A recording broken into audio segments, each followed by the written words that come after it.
All this week, we're out of the kitchen and tasting all sorts of favorites that are served at fairs around the country.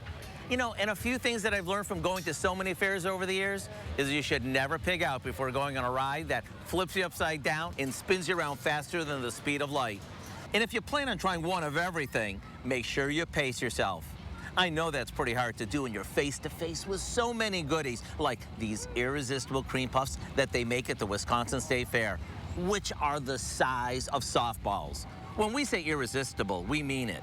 Each year during the fair, they sell more than 350,000 of them, and every one of them is baked freshly right at the fair. You see, after the shells are baked, they're cut in half and filled with mounds of freshly whipped cream before the tops are put back on.